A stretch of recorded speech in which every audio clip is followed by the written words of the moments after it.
Hello दोस्तों, नमस्कार। आपका स्वागत है आपके अपने चैनल हिंदी हब ऑफिशियल में। हम दोस्तों राम की शक्ति पूजा पढ़ चुके हैं। उसके बाद में भाग 1 में 50 प्रश्न हम प्रश्नोत्तरी के कर चुके हैं। आशा करता हूं कि आपको प्रश्नोत्तरी है वो पसंद आई होगी। आज हम पार्ट 2 करने वाले हैं।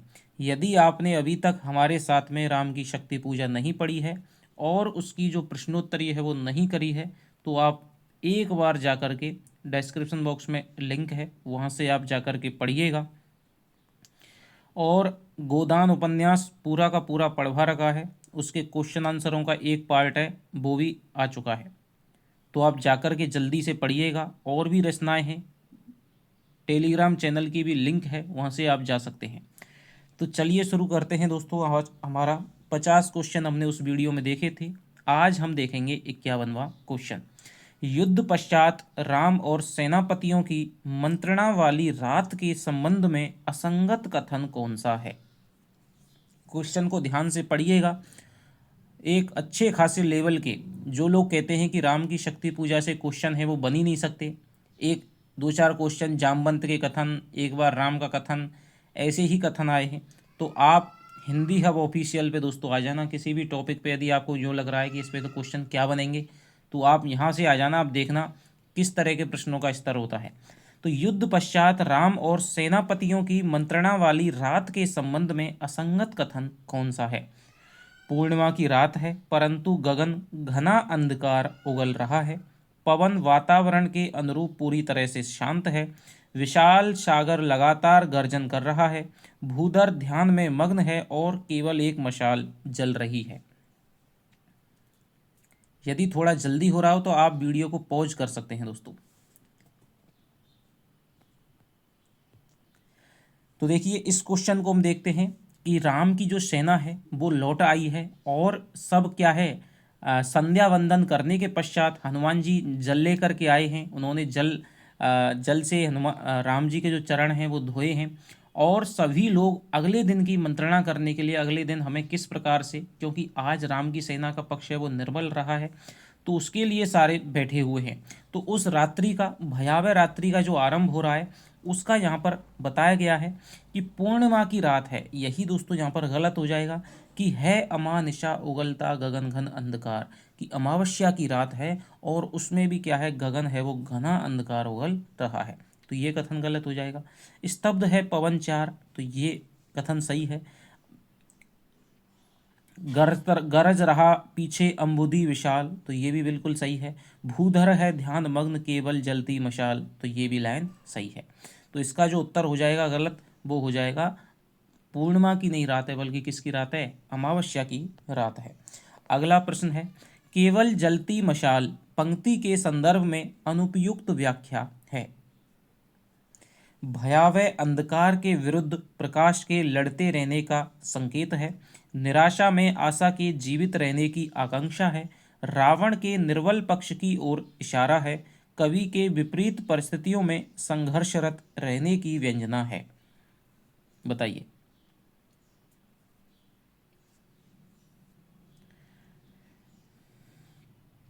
तो यहाँ पर जो लाइन आई थी कि भूधर है ध्यानमग्न केवल जलती मशाल, कि सारा वातावरण है वो भयावह रात्रि के आगोश में लिपटा हुआ है और वहाँ पर कुछ भी दिखाई नहीं दे रहा है, केवल एक ही मशाल है वो जल रही है। सारी निराशाओं में क्या है, आशा का संचार है वो कर रही है। तो देखिए, भयावह अंधकार के विरुद्ध प्रकाश के लड़ते रहने का संकेत है, बिल्कुल सही बात है। निराशा में आशा के जीवित रहने की आकांक्षा है। केवल मशाल के माध्यम से है कि अब भी राम की सेना में, राम के मन में कोई ना कोई एक आशा है वो जीवित बची है। रावण के निर्बल पक्ष की ओर नहीं दोस्तों, रावण के निर्बल पक्ष की ओर यहाँ पर इशारा नहीं है।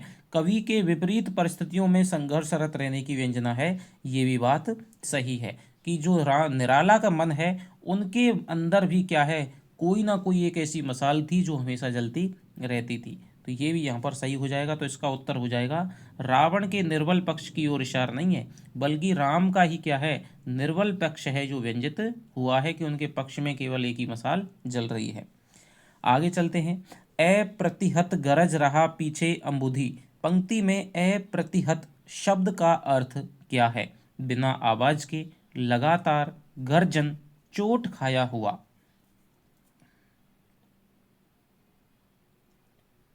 तो इसका जो उत्तर हो जाएगा अप्रतिहत माने हो जाएगा दोस्तों। जो पीछे जो विशाल सागर है वो लगातार गर्जन कर रहा है। इसका उत्तर हो जाएगा लगातार। आगे चलते हैं। स्थिर राघवेंद्र को हिला रहा फिर संशय, रह रह उठता जग जीवन में रावण जय है। पंक्ति में अलंकारों के संबंध में अनुपयुक्त विकल्प कौन सा है? विरोधाभास अलंकार, अनुप्रास अलंकार, यमक अलंकार, पुनरुक्ति प्रकाश अलंकार।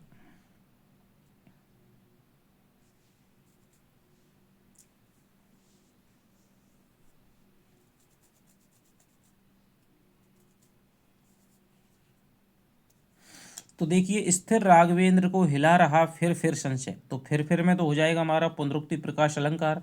और राम क्या है? स्थिर मन वाले हैं, चंचल नहीं है, लेकिन फिर भी क्या है, उनको संशय है, वो क्या कर रहा है? हिला रहा है। तो यहीं पर क्या हो गया? विरोधाभास हो गया। रह रहे में भी पुनरुक्ति प्रकाश हो गया। इसके अलावा जग जीवन में संशय और भय में अंत्यानुप्रास हो गया, तो अनुप्रास अलंकार हो गया। लेकिन यमक अलंकार है वो कहीं भी नहीं है। तो चलिए आगे चलते हैं। हृदय रिपु दम्य श्रांत, पंक्ति में आया हृदय किसका हृदय है? हनुमान का, रावण का, विभीषण का, राम का। तो यहाँ पर जो हृदय है दोस्तों वो किसका हृदय है? यहाँ पर हृदय है वो राम जी का हृदय है। कि आज तक नहीं हुआ जो हृदय दम्य रिपु श्रांत, एक भी अयुत लक्ष्य में रहा जो दुराक्रांत। कल लड़ने को हो रहा विकल व वार बार, असमर्थ मानता मन उद्यत हो हार हार। पंक्ति के संदर्भ में अनुपयुक्त विकल्प का चयन कीजिए। तो देखिए, राम का मन अंतर्द्वंद चित्रित है, कि राम का अंतर्द्वंद चित्रित किया गया है। धर्म अधर्म के अनिर्णीत निष्कर्ष की ओर संकेत है। राम को व्यक्तिगत पराजय की सर्वाधिक चिंता है। शत्रु पक्ष की सबलता के समक्ष राम की असमर्थता व्यंजित हो रही है। देखिए, कल लड़ने को हो रहा विकल व बार बार, असमर्थ मानता मन उद्यत हो हार हार।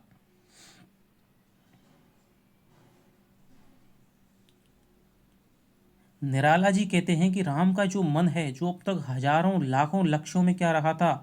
दुराकांत रहा था, कभी भी हारा नहीं था। अब वो कल लड़ने के लिए क्या हो रहा है? व्याकुल हो रहा है। और मन बार बार अपनी हार या पराजय स्वीकार करके क्या है? अपने आप को असमर्थ मान रहा है। तो देखिए, राम का यहाँ पर अंतर्द्वंद है वो चित्रित हो रहा है। अपनी उन्हें जय और पराजय की क्या है? अपनी वे चिंता नहीं है, लेकिन उन्हें अपने धर्म और अधर्म की जय पराजय की क्या है? क्या होगा कल? मन क्या है? संशय में है उनका मन। तो अंतर्द्वंद चित्रित हुआ है।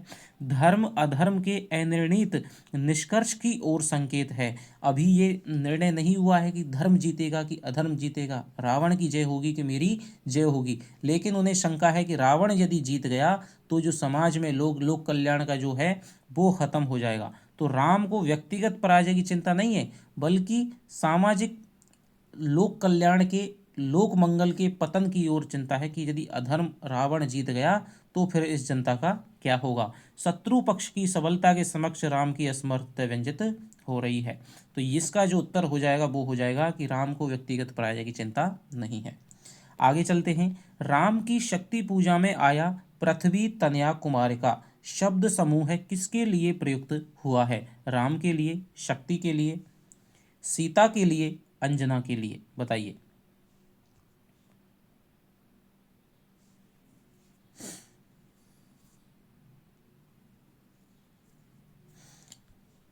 तो दोस्तों, राम की शक्ति पूजा में जो आया है पृथ्वी तनया कुमार का जो शब्द समूह आया है वो किसके लिए प्रयुक्त हुआ है? वो हुआ है दोस्तों किसके लिए? सीता जी के लिए। क्योंकि सीता जी हैं दोस्तों, उनको भूमिजा भी कहा जाता है, पृथ्वी तनया भी कहा गया है। और कुमारिका माने उनकी जो यौवन वाली छवि थी, जो कुमारी वाली जो छवि थी, उसके लिए पृथ्वी तनया कुमारिका सीता जी के लिए आया है। राम को सीता जी की स्मृति किसके समान आती है? पवन के समान, विद्युत के समान, झंझावात के समान, कल्पना के समान। बताइए। तो दोस्तों, राम को जो सीता जी की स्मृति है ऐसे क्षण घन अंधकार में जैसे विद्युत, जागी पृथ्वी तनया कुमार का की छवि अच्युत। तो यहाँ पर सीता जी की जो स्मृति है वो किसके समान आती है दोस्तों? घने अंधकार में विद्युत के समान आती है। ठीक है, अभी इस पर लगभग आपके 60-70 क्वेश्चन हैं। 100 क्वेश्चन मतलब 1.25 के लगभग इस पर क्वेश्चन है, और बनाने को चाहो तो 2 से 2.5 से कितने भी क्वेश्चन बना लो, लेकिन आधी ही अभी तक आपकी कविता हुई है। अच्युत देखते हुए निष्पलक में अच्युत शब्द का अर्थ क्या है? राम, बिना रुके, उठा हुआ, लगातार। तो अच्युत माने हो जाएगा दोस्तों यहाँ पर अच्युतानंद। तो अच्युत देखते हुए निष्पलक की सीता जी की जो छवि है उसको जो राम है वो लगातार देख रहे थे, बिना पलकाए, पलकें झपकाए हुए देख रहे थे। तो यहाँ पर जो उत्तर हो जाएगा, अच्युत का जो शब्द का अर्थ है वो किसके लिए आया है? राम के लिए आया है। निम्न शब्द समूहों के सुसंगत क्रम की पहचान कीजिए। तो देखिए ये बड़ा ही भारी क्वेश्चन है, जब तक आपको याद नहीं है तब तक आप नहीं कर सकते, और इस प्रकार के क्वेश्चन आपको दोस्तों आ सकते हैं। यूजीसी नेट में ये क्रम है आजकल पूछा जाने लगा है, कविता की पंक्तियों का जो क्रम है वो लगवा लिया जाता है। तो निम्न शब्द समूह के सुसंगत क्रम की पहचान कीजिए। लतांतराल मिलन, प्रथमोत्थान पतन, झरते पराग समुदय, जानकी नयन कमनीय, खग नव जीवन परिचय। खग नव जीवन परिचय, प्रथमोत्थान पतन, झरते पराग समुदय, लतांतराल मिलन, जानकी नयन कमनीय। जानकी नयन कमनीय, लतांतराल मिलन, झरते पराग समुदय, खग नव जीवन परिचय, प्रथमोत्थान पतन। लतांतराल मिलन, प्रथमोत्थान पतन, झरते पराग समुदय, खग नव जीवन परिचय, जानकी नयन कमनीय। तो आराम से आप इस क्वेश्चन को आप करने की कोशिश करिएगा कि कौन सा जो विकल्प है वो क्रम के अनुसार आया है, सही क्रम से आया है, शब्दों का जो क्रम है।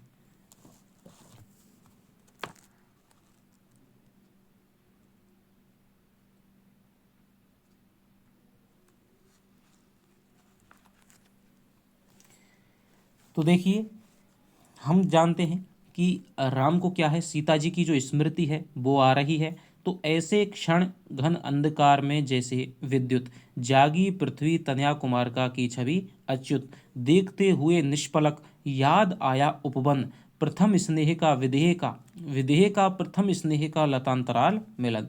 तो सबसे पहले हो जाएगा दोस्तों लतांतराल मिलन। नैनों का नैनों से गोपन प्रिय संभाषण, पलकों का न पलकों पर प्रथमोत्थान पतन, कांपते हुए किसलय, झरते पराग समुदय, गाते खग नव जीवन परिचय तरु मलय वलय, ज्योति प्रपात स्वर्गीय, ज्ञात छवि प्रथम स्वीय, जानकी नयन कंपनीय, प्रथम कंपन तुरीय। तो ये जो विकल्प है दोस्तों ये आ जाएगा यहाँ पर, क्योंकि शब्दों का जो क्रम है इसी क्रम में क्या है, हम पीछे से आगे बढ़ते चले जाते हैं। तो इसका उत्तर हो गया। इस प्रकार कविता को आप बार बार दोस्तों पढ़िए। ऐसे जो है, ऐसे जो खंड आए हैं जहाँ पर सीता जी की स्मृति आ रही है, एक ही उसमें आ रहा है, तो अब लगातार से पंक्तियों का क्रम भी आप ध्यान रखिएगा, बार बार आप पढ़िएगा, क्योंकि क्वेश्चन है इसी प्रकार से अब की बार आने की संभावना है। जामवंत जी के जो कथन हैं वो तो बहुत बार आ गए, अब वो बार बार नहीं पूछे जाएंगे। जानकी नयन कमनीय, प्रथम कंपन तुरीय। पंक्ति में तुरीय शब्द का अर्थ क्या है? तो तुरीय शब्द का अर्थ है दोस्तों घोड़ों का समूह है, मनोवेग, समाधि की अवस्था, वार्तालाप का एक प्रकार। बताइए तुरीय शब्द का अर्थ क्या है? तो तुरीय शब्द का जो अर्थ हो जाएगा ये आप जानते हैं, कबीर वगैरह में भी आता है। तो समाधि की जो अवस्था होती है दोस्तों, जहाँ पर आदमी सारा चीज़ है भूल जाता है, समाधि की अवस्था, केवल स्वयं का ज्ञान रहता है, उस अवस्था को कहते हैं तुरीय अवस्था। तो समाधि की एक अवस्था का नाम है तुरीय अवस्था। राम को याद आई सीता जी की स्मृति के वर्णन से असंगत विकल्प की पहचान कीजिए।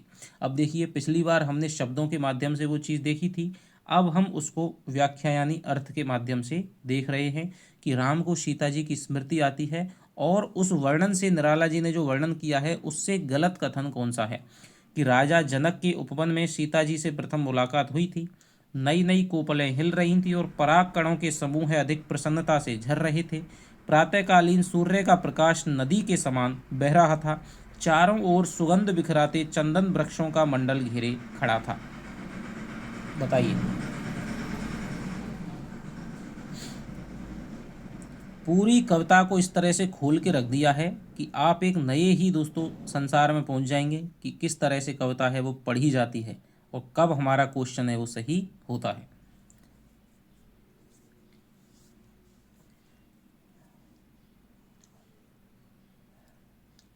तो इस तरह से जो कविता को पढ़ना सीख गया उसके लिए किसी भी टीचर की जरूरत नहीं है, वो खुद से ही दोस्तों कर लेगा।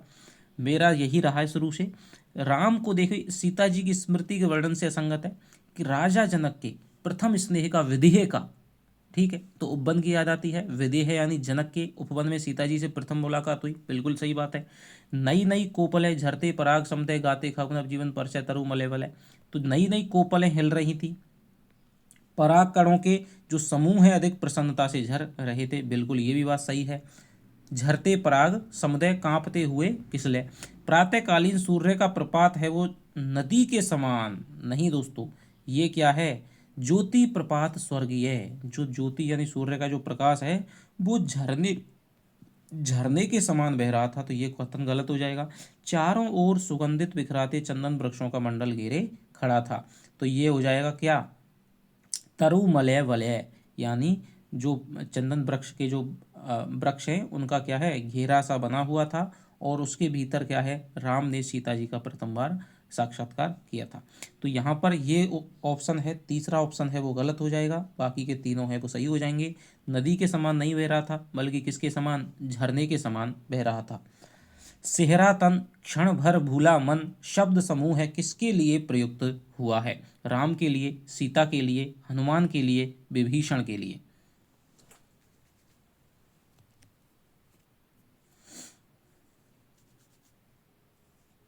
तो यहाँ सेहरा तन क्षण भर भूला मन, तो ये किसके लिए आया है, ये आया है दोस्तों राम के लिए। सेहरा तन क्षण भर भूला मन कर हर धनुर्भंग को पुनर्वार जो उठा हस्त, ठीक है, तो ये आया है किसके लिए, राम के लिए आया है कि तन जो उनका तन है वो क्षण भर के लिए क्या हो जाता है, सिहर जाता है। तो यहाँ पर कौन सा आपका अनुभव हो जाएगा, यहाँ पर हो जाएगा आपका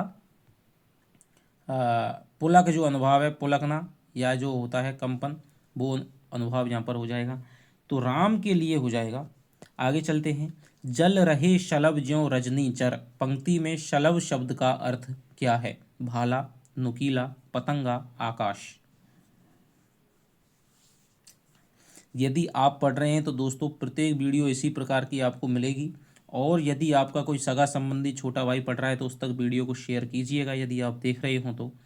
जल रहे शलभ ज्यों रजनी चर, तो शलभ का अर्थ हो जाएगा दोस्तों जो राक्षस हैं वो किसके समान, पतंगे के समान है वो जल रहे हैं। जल रहे शलभ ज्यों रजनीचर पंक्ति के संदर्भ में किस रजनीचर का नाम नहीं आया है। देखिए जब ये पंक्ति आई है तो उसकी अगली पंक्ति में कई राक्षसों का नाम आता है, तो उनमें से किस राक्षस का नाम है वो नहीं आया उस पंक्ति में, सुबाहु, पूतना, विराध, खर।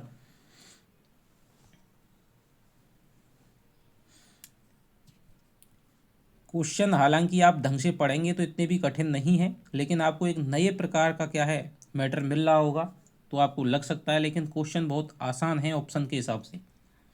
सुबाहु देखिए, सुबाहु आया है, अगला क्वेश्चन है मैं आपको नहीं बताऊं ज़्यादा। पूतना है, पूतना जो ऑप्शन है वो नहीं आया है क्योंकि आप वैसे भी पहचान सकते हैं पूतना का जो संबंध है वो श्री कृष्ण से है, जबकि सुबाहु है, विराध है, खर है, इनका संबंध है राम से है। इन राक्षसों का किसने किया था वध, राम ने किया था। क्वेश्चन नंबर 64 है, राम की शक्ति पूजा में आए राक्षसों के नाम का सही क्रम पहचानिए। तो उस पंक्ति में जिस क्रम में राक्षसों के नाम आए हैं उस क्रम को आपको पहचानना है। सुबाहु, दूषण, सरस्त्रय, खर, विराध। विराध, सुबाहु, सरस्त्रय, दूषण, खर। ताड़का, विराध, सरस्त्रय, दूषण, खर। सरस्त्रय, ताड़का, विराध, दूषण, खर।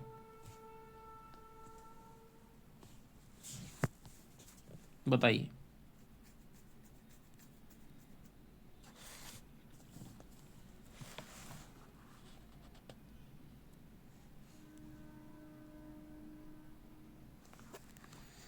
तो इसका जो ऑप्शन हो जाएगा देखिए, देखते राम जल रहे सलभ ज्यों रजनीचर, ताड़का, विराध, सुबाहु, सरस्त्रय, दूषण, खर।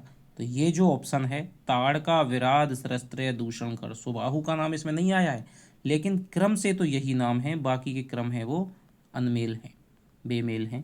तो ये उसका ऑप्शन हो जाएगा। आगे चलिए, फिर देखी भीम मूर्ति, यह भीम मूर्ति किसकी है? रावण की, शक्ति की, माया की, हनुमान की? कमेंट करके बताइएगा दोस्तों कितने क्वेश्चन में कितने क्वेश्चन आपके सही होते हैं, और आपने इससे पहले इस तरह के प्रश्नों की कल्पना की थी या नहीं की थी। किसी गाइड में से आप ये मान बैठे होंगे कि हाँ हमने सारा राम की शक्ति पूजा है वो पढ़ ली है, अब इसमें से इतने ही क्वेश्चन बनते हैं और कोई क्वेश्चन नहीं बनता है। तो फिर देखी भीम मूर्ति, तो राम जी किसकी भीम मूर्ति को देख रहे हैं? युद्ध में देखी थी उन्होंने किसकी भीम मूर्ति? शक्ति की भीम मूर्ति को देखी थी। आगे चलते हैं, लख शंकाकुल हो गए, पंक्ति के अनुसार कौन शंकाकुल शंकाग्रस्त हो गए हैं? रावण, राम, शिवजी, जामवंत? तो यहाँ पर कौन हो गए हैं दोस्तों शंकाकुल? ये हो गए हैं राम जी हो गए हैं। अट्टहास और खलखल शब्दावली किसके संदर्भ में प्रयुक्त हुई है? राम के, रावण के, रावण की सेना, राम की सेना? तो अट्टहास है और खलखल है जो शब्दावली है। फिर सुना हंस रहा अट्टहास रावण खलखल, भावित नैनों से सजल गिरे दो मुक्तादल। ठीक है, तो ये हुई है दोस्तों कौन हंस रहा था, शब्दावली है किसके संदर्भ में? रावण के संदर्भ में। शक्ति की उन्हें याद आती है, वो प्रतिमा भीम मूर्ति उनके सामने आ जाती है, और फिर उन्हें रावण हंसता हुआ अट्टहास करता हुआ दिखाई देता है, तो रावण के लिए आई है। आगे चलते हैं, राम चरणारविंद से संबंधित वर्णन के संदर्भ में असत्य कथन की पहचान कीजिए। कि निराला जी ने राम के चरण कमलों का क्या किया है? वर्णन किया है, और उस वर्णन में कौन सा जो विकल्प है वो उस वर्णन से असंगत है। दोनों चरण अस्ति नास्ति के एक रूप हैं, दोनों चरण अनेक प्रशंसनीय गुण समूह के रूप थे। हनुमान जी का बायां हाथ राम के बाएं चरण पर और दायां हाथ दाएं चरण पर रखा था। राम की आंखों से दो मोती के समान बूंदें गिरकर चरणों के समीप गिर पड़ती हैं। बताइए।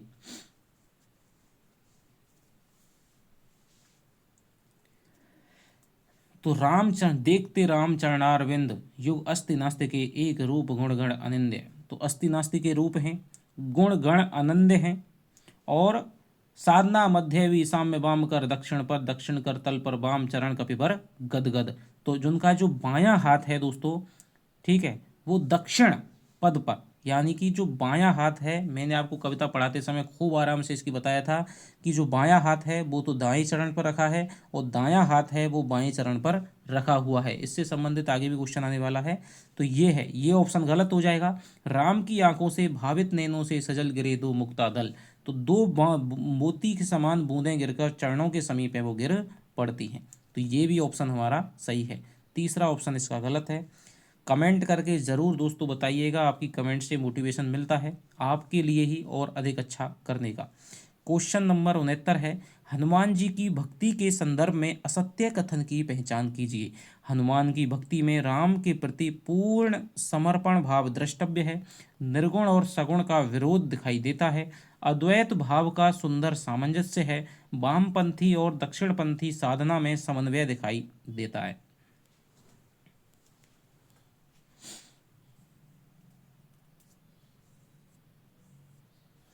तो देखिए हनुमान जी का जब वर्णन आया है अभी जो हम पढ़ रहे थे, तो हनुमान जी भक्ति के प्रति क्या है, देखिए, बैठे मारुति देखते राम चरणारविंद, ठीक है, कर पद छाल नावित लेकर आए पटु हनुमान। तो क्या है, हमेशा ही राम की और जब क्रोध में आ जाते हैं तब भी वो नीचे नीचे आते हैं कि भाई प्रभु के चरणों पर उतर आए। राम जी कहते हैं कि भाई नील कमल लाने के लिए, तब भी प्रभु की जो मस्तक के जो रज है उसको अपने मस्तक पर धर करके प्रभु पद रज धर सिर चले हर्ष भर हनुमान। तो इस प्रकार से राम में क्या है, पूर्ण समर्पण का भाव है वो दिखाई देता है हनुमान की भक्ति में राम के प्रति। निर्गुण और सगुण का विरोध दिखाई देता है, ये क्वेश्चन दोस्तों ये कथन है वो गलत हो जाएगा, क्योंकि जपते सभक्ति अजपा विभक्त हो राम नाम, कि जो राम नाम का उच्चारण राम नाम का कर रहे हैं तो क्या हो गया दोस्तों, सगुण हो गया, ठीक है। और अजपा जप कर रहे हैं, राम की भक्ति कर रहे हैं तो सगुण हो गया, ठीक है, अवतार की है तो सगुण का हो गया। और क्या है, नाम स्मरण कर रहे हैं, इसके अलावा अजपा जप कर रहे हैं, जो कि क्या है, निर्गुण की विशेषताएं हैं। तो यहाँ पर निर्गुण और सगुण में विरोध नहीं है दोस्तों, बल्कि क्या दिखाया गया है, समन्वय या सामंजस्य दिखाया गया है। अद्वैत भाव का सुंदर सामंजस्य है, ठीक है, ये भी बात बिल्कुल सही है। और वामपंथी दक्षिणपंथी, बायां हाथ है उस पर, दायां हाथ है माए पर। तो इसके माध्यम से क्या है, वामपंथी और दक्षिणपंथी जो साधनाएं हैं, ठीक है, लेफ्ट विंग और राइट विंग, उनमें क्या दिखाया गया दोस्तों, समन्वय दिखाया गया है। तो यहाँ पर ये वाला ऑप्शन है वो गलत हो जाएगा। निर्गुण और समन्वय विरोध नहीं है, बल्कि क्या है, सामंजस्य है, समन्वय है। चमके नभ में ज्यों तारा दल, पंक्ति में तारा दल की उपमा किसे दी गई है? राम की आंखों को, राम के आंसुओं को, हनुमान जी के आंसुओं को, सीता जी के आंसुओं को। तो किसको दी गई है दोस्तों, तारा दल की जो उपमा है वो दी गई है किसके, राम के आंसुओं को। कि चमके नभ में जब हनुमान जी सर उठाते हैं तो उन्हें ऐसा लगता है भावित नैनों से सजल गिरे दो मुक्ता दल। तो यहाँ पर राम चरण उठाते हैं तो उन्हें ऐसा लगता है कि भाई दो तारा दल है वो चमक गए हों। तो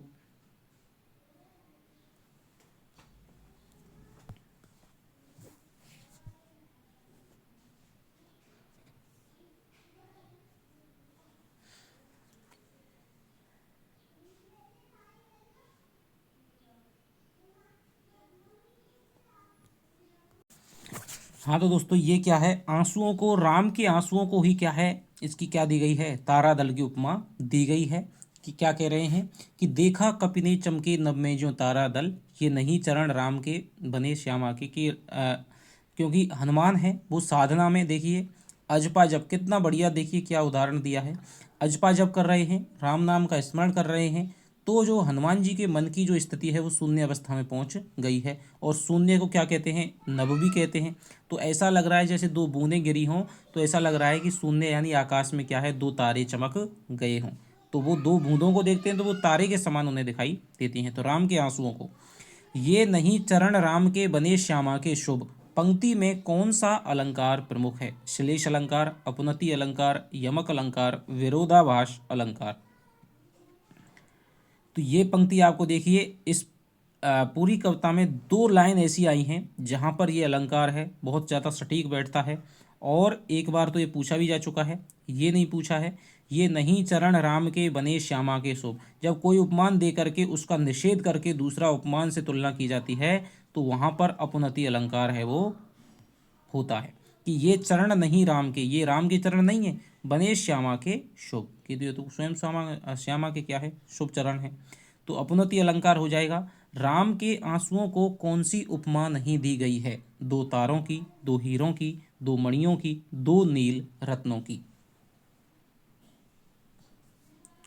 राम के आंसुओं को दोस्तों उपमा नहीं दी गई। देखिए चमके नभ में जो तारा दल, ये तारा दलों की उपमा भी यहाँ पर दी गई है। सोते मध्य में हीरक युग, तो यहाँ पर हीरों की भी दी है। और दो मणियों की, तो यहाँ पर दो मणियों की भी, दो कौस्तुभ, तो दो कौस्तुभ मणियों की उपमा दी गई है, लेकिन दो नील रत्नों की उपमा नहीं दी है। टूटा वह त्यार तार ध्यान का स्थिर मन हुआ विकल, पंक्ति के अनुसार किसका मन विकल हो रहा है? राम का, शिव का, हनुमान का, शक्ति का। तो यहाँ पर जो मन हो रहा है दोस्तों, जो राम हनुमान जी हैं वो ध्यान में लीन थे, उनका जो मन है उनको देख करके, ये चरण राम के नहीं बने श्यामा के शुभ, सोते मध्य में हीरक युग या दो कौस्तुभ, टूटा वह तार ध्यान का स्थिर मन हुआ विकल, संदिग्ध भाव की दृष्टि उठी दृष्टि देखा अविकल। तो यहाँ पर क्या है, यहाँ शिव का नहीं बल्कि किसका दोस्तों, हनुमान जी का जो ध्यान है वो टूट गया है। राम के संदर्भ में जब हनुमान जी सजल राम को देखते हैं, कौन सा शब्द समूह है वर्तमान दशा की उपयुक्त व्यंजना नहीं करता है? क्वेश्चन को समझ लीजिए कि राम के संदर्भ में जब हनुमान जी सजल राम को देखते हैं, यानी आंखों आंखों में आंसू भरे राम को देखते हैं, कौन सा शब्द समूह है वर्तमान दशा की उपयुक्त व्यंजना नहीं करता है? तो हनुमान जी ने राम को देखा, राम जी जिस दशा में हैं उस दशा से संबंधित कौन सा जो विकल्प है वो असंगत है? व्याकुल व्याकुल, प्रफुल्ल मुख, सजल नयन, निश्चेतन। बताइए। तो इसका उत्तर हो जाएगा, देखिए देखिए व्याकुल व्याकुल के, कुछ व्याकुल व्याकुल से राम जी लग रहे हैं। प्रफुल्ल मुख ये नहीं है दोस्तों, प्रफुल्ल मुख नहीं है, बल्कि व्याकुल व्याकुल कुछ चिर प्रफुल्ल मुख निश्चेतन। ठीक है, कि सदा प्रसन्न रहने वाले जो राम हैं वो क्या है, निश्चेतन दिखाई दे रहे हैं। तो निश्चेतन हो जा रहा, पर सजल नयन, पर सजल नयन भी हो जाएगा। कि बैठे वे वहीं कमल लोचन, पर सजल नयन, व्याकुल व्याकुल कुछ चिर प्रफुल्ल मुख निश्चेतन। तो यहाँ पर आ जाएगा प्रफुल्ल मुख नहीं है, बल्कि क्या है, तो आंखों में आंसू भरे हैं, तो प्रफुल्ल मुख नहीं है, दूसरा ऑप्शन इसका हो जाएगा। सोहते मध्य में हीरक युगिया दो कौस्तुभ, पंक्ति में कौन सा अलंकार प्रमुख है? उपमा, विरोधाभास, संदेह है, श्लेष। तो यहाँ पर हनुमान जी निश्चय नहीं कर पा रहे हैं कि ये हीरक योग है या दो कौस्तुभ मणियां हैं, तो यहाँ पर क्या हो जाएगा? संदेह अलंकार हो जाएगा। आगे चलते हैं। राम की शक्ति पूजा में शक्ति का अपार सागर की उपमा किसे दी गई है? राम को, हनुमान को, रावण को, सुग्रीव को। तो शक्ति का अपार सागर, उद्वेल हो उठा शक्ति खेल सागर अपार, तो यहाँ पर हनुमान जी को शक्ति का अपार सागर है वो कहा गया है। हनुमान को उत्तेजित देखकर पितृपक्ष से कितने पवन एक साथ चलने लगे? 19, 39, 59, 49।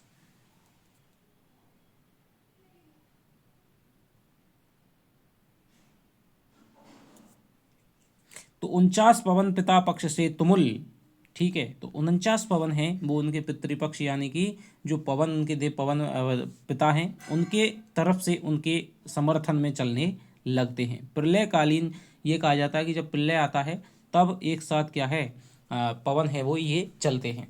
आगे चलते हैं। हनुमान के उद्वेलित होने वाले वर्णन से संबंधित कौन सा शब्द समूह नहीं है? सत, घूर्णा, वर्त, तरंग, भंग, तोड़ता, बंध, प्रतिसंध, धरा, लीला, सहचर, दिव्य भावधर, सत, वायु, वेग, बल।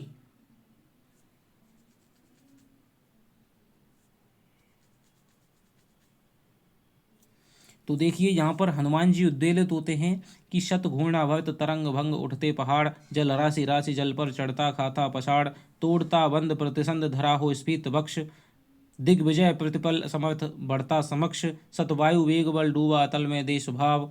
ठीक है, तो यहाँ पर ये हो जाएगा ऑप्शन, ये ऑप्शन भी हो जाएगा। लीला सहचर दिव्य भावधर ये दोस्तों नहीं है। सतवायु वेग बल डूबा अतल में देश भाव, ठीक है, तो ये भी इसमें हो जाएगा, तीनों ऑप्शन हो जाएंगे, लेकिन लीला सहचर दिव्य भावधर नहीं है। आगे चलते हैं। तोड़ता बंद प्रतिसंध धरा हो स्फीत, पंक्ति में स्फीत शब्द का निकटतम सुसंगत अर्थ क्या हो सकता है? भयंकर, तुलना रहित, विशाल, गहरा।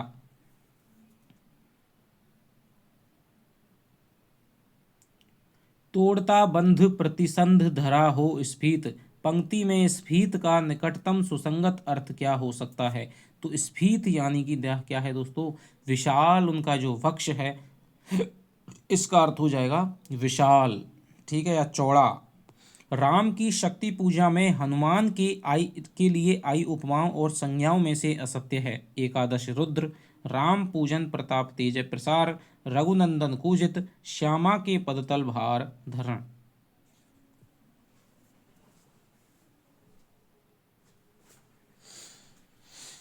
तो बताइए कौन सी उपमा या संज्ञा है वो हनुमान जी के लिए प्रयुक्त नहीं हुई है? तो देखिए एकादश रुद्रों के समान हनुमान जी हैं, बिल्कुल सही बात है। राम पूजन प्रताप तेजय प्रसार, ये भी बिल्कुल सही बात है। एक और शक्ति जो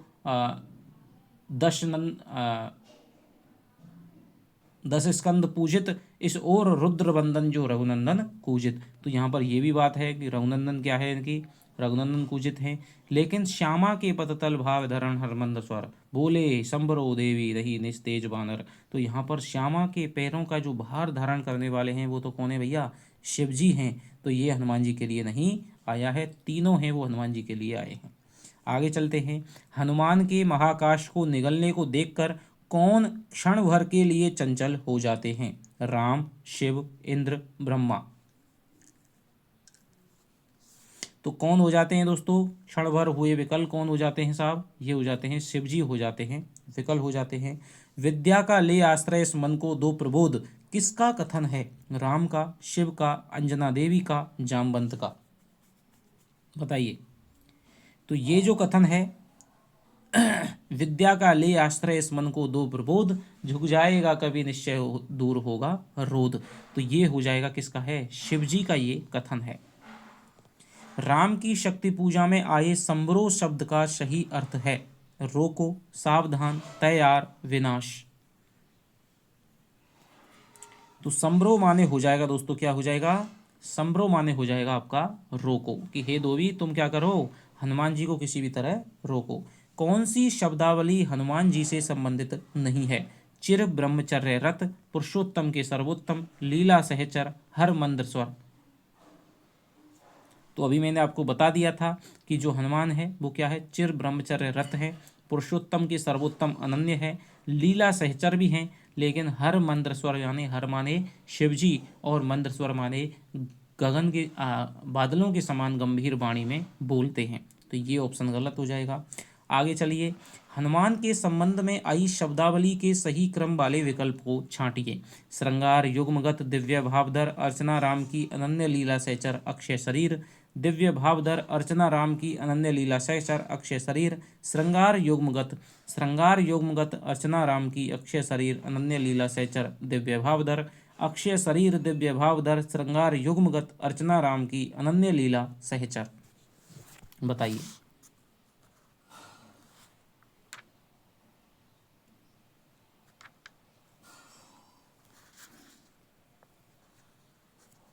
तो इसका देखिए क्या कह रहे हैं साहब, हनुमान जी के संबंध में क्या कह रहे हैं, शिव जी कह रहे हैं कि संबरो देवी निज तेज नहीं बानर, यह नहीं हुआ श्रृंगार युग्मगत महावीर। तो सबसे पहले आ जाएगा देखिए श्रृंगार युग्मगत। दो ऑप्शन आगे, चिर ब्रह्मचर्य रत, यह एकादश रुद्र धन्य, ये भी नहीं है। मर्यादा पुरुषोत्तम के सर्वोत्तम अनन्य, तो अनन्य अनन्य है।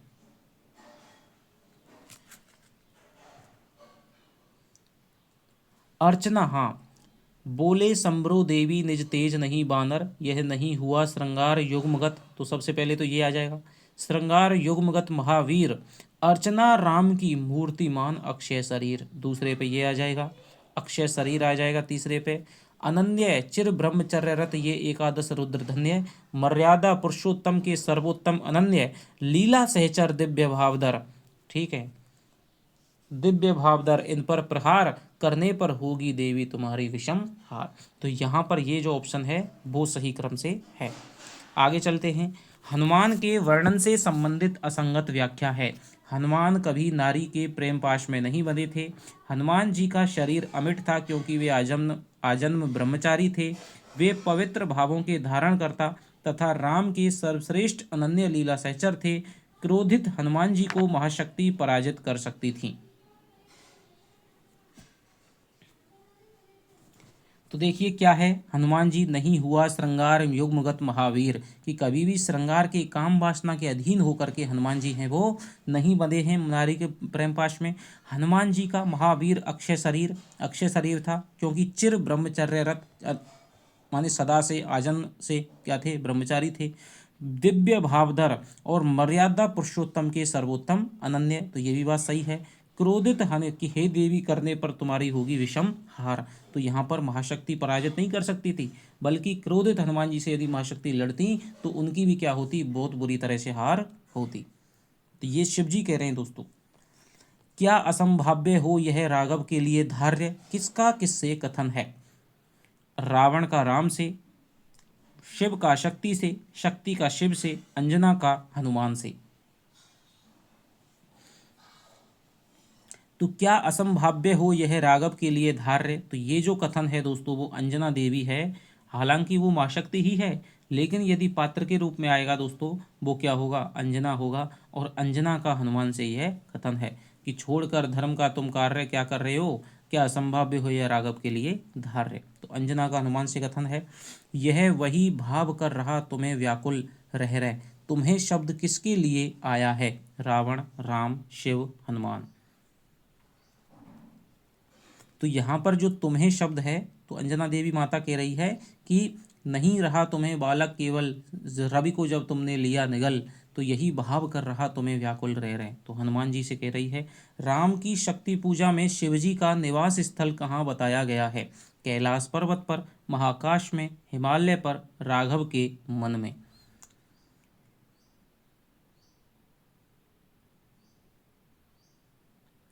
तो शिव जी का जो निवास स्थल है वो कहाँ बताया गया है? महाकाश में। यह वास जहाँ शिव का निर्मल, पूछते जिन्हें श्री राम उसे ग्रसने को चल, क्या कर क्या नहीं कर रहे तुम अनर्थ सोचो मन में, क्या ऐसी आज्ञा दी कुछ श्री रघुनंदन ने। तो यहाँ पर महाकाश में शिव जी का निवास बताया है। देखते हुए कुछ क्षण हे सखा संबोधन किसके द्वारा किया जा रहा है? शिव के द्वारा, जामवंत के द्वारा, विभीषण के द्वारा, राम के द्वारा। बताइए।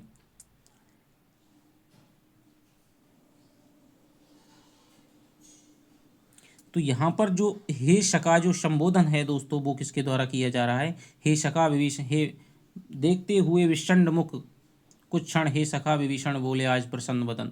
तो यहाँ पर विभीषण के द्वारा है ये संबोधन किया गया है। विभीषण के अनुसार सभी वीर वानर और भालू किसके मुख को देखकर थकान से रहित हो जाते थे? राम के, लक्ष्मण के, सुग्रीव के, हनुमान के। तो विभीषण जी कहते हैं कि आज नहीं वह प्रसन्न व्रण देखकर जैसे समग्र वीर वानर भल्लुक विगत श्रम से हो जाते निर्जर। यानी कि राम जी के प्रसन्न मुख को देखकर समस्त भालू वीर वानर हैं वो युद्ध की थकान को भूल जाते थे। तो राम के प्रसन्न वदन को भूल देख करके आगे चलते हैं। है वही वक्ष रण कुशल हस्त बल वही अमित, पंक्ति किसने किससे कही? जामवंत ने राम से, राम ने सभी मंत्रियों से, विभीषण ने राम से, राम ने स्वयं से। तो इसका जो उत्तर हो जाएगा दोस्तों वो हो जाएगा विभीषण ने कही किससे? राम से। हैं वही वक्ष रण कुशल हस्त बल वही अमित, हैं वही दक्ष सेना नायक मेघनाथ जितरण। तो विभीषण के कथनानुसार हनुमान जी कितने योद्धाओं के समान शक्तिशाली हैं? 10,000, लाख, करोड़, 10 करोड़।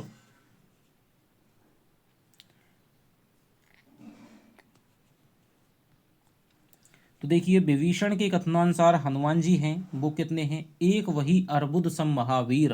अर्बुद माने होता है 10 करोड़ योद्धाओं के समान शक्तिशाली हनुमान जी भी क्या है? वही हैं। महाबल श्वेत धीर आदि विशेषण किस योद्धा के लिए प्रयुक्त हुए हैं? लक्ष्मण, अंगद, हनुमान, सुग्रीव। किसके लिए प्रयुक्त हुए हैं? लक्ष्मण, अंगद, हनुमान। तारा कुमार भी वही महाबल श्वेत धीर। यानी तारा कुमार यानी कौन है दोस्तों? अंगद है। पूछा जा सकता है तारा कुमार कौन था? अंगद था, महाबली था, श्वेत धीर था। श्वेत यानी गोरे रंग का और धैर्यशाली था, अंगद हो गया। विभीषण के अनुसार वानरेंद्र खाली स्थान प्रमन कौन है? हनुमान, सुग्रीव, नल नील, अंगद।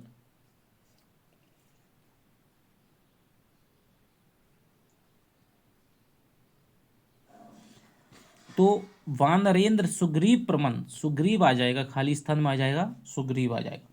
राम की शक्ति पूजा में मेघनाथ जित रण किसे कहा गया है?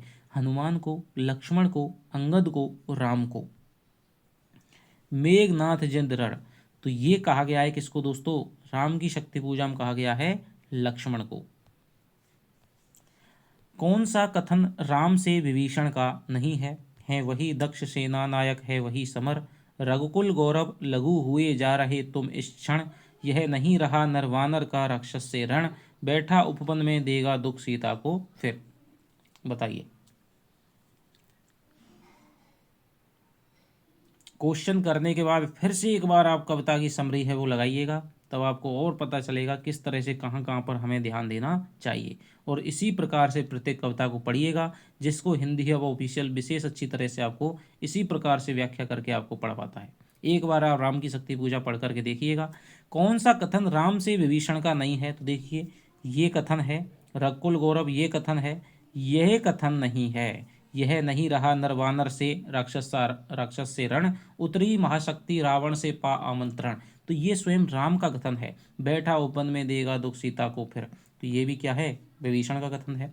विभीषण द्वारा राम के लिए कौन से शब्द का प्रयोग नहीं किया गया है? लंपट, खल, कलमश, कदाचार। बताइए